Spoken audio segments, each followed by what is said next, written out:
Hello friends, आज हम लोग दीपावली की खौफनाक रात वाली काल्पनिक हॉरर स्टोरी सुनेंगे। शुरू करते हैं। रवि ने सोचा इस बार दीपावली गांव में ही मनाई जाए। वह कई सालों से अपने शहर में अकेले दीपावली मना रहा था और इस बार उसने तय किया कि वह अपने परिवार के साथ त्यौहार उसको मनाना चाहिए। उसने जल्दबाजी में ट्रेन की टिकट बुक की और अपने घर से स्टेशन के लिए निकल पड़ा। ट्रेन का नाम था महारानी एक्सप्रेस, जो बहुत कम ही चलती थी और रात के समय ही चलती थी। रात के करीब 10 बज रहे थे और प्लेटफार्म पर हलचल कम हो चुकी थी। ठंडक की वजह से स्टेशन पर सन्नाटा सा पसरा हुआ था। रवि की ट्रेन थोड़ी देर में आने वाली थी और वह अपने बैग को पकड़कर ट्रेन का इंतज़ार करने लगा। और कुछ देर बाद ट्रेन धीरे धीरे प्लेटफॉर्म पर आके रुकी। ट्रेन बहुत पुरानी लग रही थी। खिड़कियों पर धूल सी मोटी परत थी और डिब्बों की दीवारों पर कई जगह जंग लगी हुई थी। यह ट्रेन अन्य ट्रेनों से बिल्कुल अलग थी, जैसे ये वर्षों से चल ही नहीं रही थी। रवि ने ट्रेन में चढ़ने का मन बना लिया। अंदर प्रवेश करते ही उसे एक अजीब सी गंध महसूस हुई। वह अपनी सीट की ओर बढ़ा।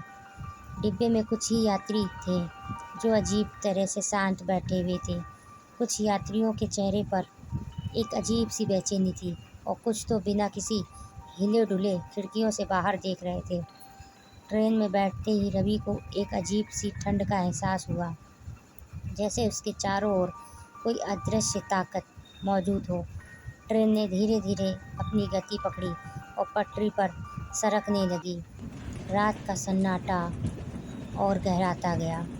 रवि खिड़की से बाहर देख रहा था जब उसने एक बूढ़े व्यक्ति को देखा जो उस ट्रेन के बारे में जानता था।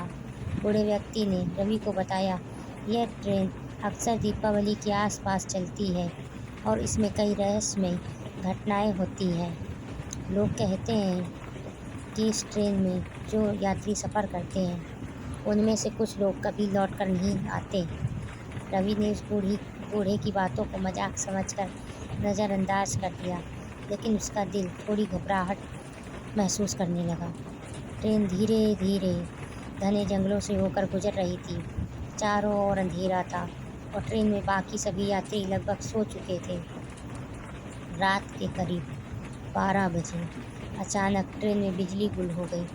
चारों ओर अंधेरा छा गया और हर ओर सन्नाटा फैल गया। तभी रवि को ट्रेन के डिब्बे के दूसरे छोर से किसी के चलने की आवाज़ सुनाई दी। उसने अपने चारों ओर देखा, लेकिन उसे कुछ नज़र नहीं आया। आवाज़ धीरे धीरे उसके करीब आने लगी। अब वो आवाज़ साफ सुनाई दे रही थी, जैसे कोई व्यक्ति उसके नज़दीक आकर रुक गया हो। रवि का दिल तेज़ी से धड़कने लगा। उसने देखा कि उसके बगल में बैठे एक यात्री का चेहरा अचानक सफ़ेद हो गया है और उसके हाथ कांपने लगे। जैसे ही रवि ने उस यात्री का चेहरा देखा, वह सहम गया। यात्री की आंखें एकदम खाली और डरावनी लग रही थी। और फिर उस यात्री ने धीरे से कहा, यह ट्रेन हमें ले जाने आई है, हम कभी नहीं लौटेंगे। यह इतना सुनते ही रवि का खून ठंडा हो गया। उसने हिम्मत जुटाई और डिब्बे से बाहर निकलने की कोशिश करने लगा। जैसे ही वह दरवाजे की ओर बढ़ा, उसे लगा जैसे किसी ने उसके पैर पकड़ लिए हों। वह हिल भी नहीं पा रहा था। अचानक उसे खिड़की के बाहर एक सफ़ेद साया दिखा जो तेज़ी से ट्रेन के साथ दौड़ रहा था। रवि ने खुद को छुड़ाने की कोशिश की, लेकिन उस अदृश्य ताकत ने उसे और कसकर पकड़ लिया। उसकी सांसें तेज़ हो गई और वह चिल्लाने की कोशिश करने लगा, लेकिन उसकी आवाज़ गले में ही अटक गई।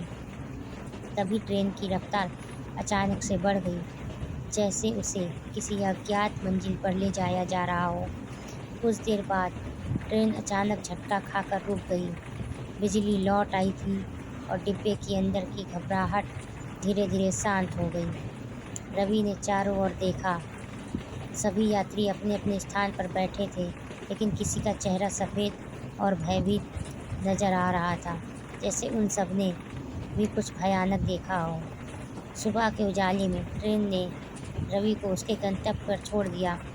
उसने ट्रेन से बाहर कदम रखा, लेकिन जब उसने पीछे मुड़कर देखा तो वह हैरान रह गया। ट्रेन से अचानक गायब हो चुकी थी। वहाँ पर कोई ट्रेन नहीं थी, बस खाली पटरी थी। रवि समझ गया कि उसने दीपावली की रात किसी रहस्यमयी और खौफनाक ट्रेन में सफ़र किया था। वह घर पहुंचा, लेकिन उस खौफनाक रात का अनुभव हमेशा के लिए उसकी यादों में बस गया। ऐसे ही डरावनी और हॉरर स्टोरीज़ के लिए मेरे चैनल को सब्सक्राइब और लाइक करना ना भूलें। Thank you.